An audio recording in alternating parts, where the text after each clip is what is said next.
¿Qué es el maniqueísmo? ¿Quién fue Mani? La fuente es es.aleteia.org. Da origen a muchos nuevos movimientos religiosos y sectas esotéricas. Viene bien conocer su historia. Mucho se usa la palabra maniqueo para referirse a quienes reducen la realidad o la simplifican de forma dicotómica o binaria, como si todo fuera blanco o negro. Pero en realidad, el maniqueísmo es una doctrina milenaria, una forma de gnosticismo surgida en el siglo III después de Cristo cuyas doctrinas se mantienen, aunque con variaciones, en muchos nuevos movimientos religiosos y sectas de inspiración gnóstica o esotérica. Su fundador, Mani o Manes, nació el 14 de abril del 216 de nuestra era. Originario de Hamadán, al norte de Babilonia, comenzó a predicar en Persia. Durante 30 años bajo la protección de Sapuri, pudo educar a sus discípulos y redactar sus escrituras, organizar su iglesia y enviar misioneros a Oriente y Occidente.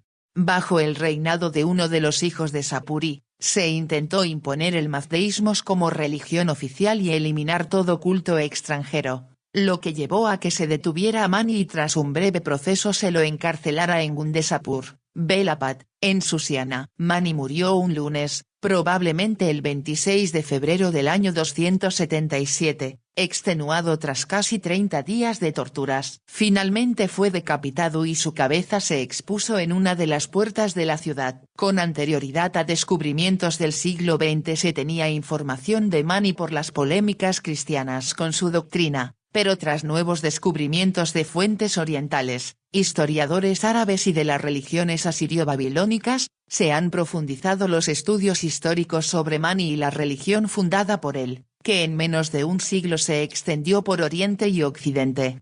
En el noroeste de la India creyeron que era Buda que había vuelto a la tierra y su misión universalista de llevar el mensaje a todas las lenguas y ciudades lo convirtieron en una de las religiones más importantes y extendidas del mundo antiguo. Las doctrinas de Mani, especialmente su dualismo radical, llegarán a influir en diversidad de tradiciones religiosas. Las obras maniqueas y sus rituales fueron traducidos a diversas lenguas en la antigüedad. Sus doctrinas se divulgaron por el Imperio Romano y el Imperio Sasánida, llegando durante la Edad Media a entrar en contacto con el mundo islámico, llegando también a India y China. San Agustín, que incursionó en el maniqueísmo en sus años de búsqueda filosófica y espiritual, antes de convertirse al cristianismo, dedica gran parte de sus obras apologéticas a confrontar esta doctrina y a refutar sus enseñanzas, incluso en varias cartas a amigos maniqueos. Doctrina maniquea. Cuenta la tradición maniquea que Mani oyó una voz que le ordenaba: no comas carne, no bebas vino, mantente alejado de las mujeres, que determinó su comportamiento y gran parte de los preceptos maniqueos. Como gnosis dualista, sostiene que hay dos principios separados radicalmente, la luz y las tinieblas, existiendo dos principios en oposición, un Dios bueno y un Dios malo, un principio que es fuente del bien y un principio que es fuente del mal. El mismo ser humano está compuesto de un yo demoníaco identificado con cuerpo y alma, a su vez que el yo luz o yo divino se identifica con el espíritu que debe separar el alma del cuerpo, uniéndola al espíritu para la liberación final. El cuerpo y por extensión la materia, es la causa de todos los males. Clasificaba a sus seguidores entre elegidos que no podían mantener relaciones sexuales, y los oyentes o el pueblo, que sí podían tener relaciones sexuales, pero se les aconsejaba no tener hijos para no reproducir la materia. En la comunidad los elegidos pasaban su tiempo en oración, practicaban el celibato y eran vegetarianos. Estaba establecido que los elegidos al morir alcanzaban el reino de la luz. En cambio, dentro de la comunidad maniquea los oyentes debían servir a los elegidos, podían contraer matrimonio y a su muerte tendrían que reencarnarse en elegidos. La victoria final de la luz sobre las tinieblas coincidiría con el apartamiento total de ambas como en el origen. Mani se presenta como el Paráclito anunciado por Jesús, que revelaría la plenitud de la verdad,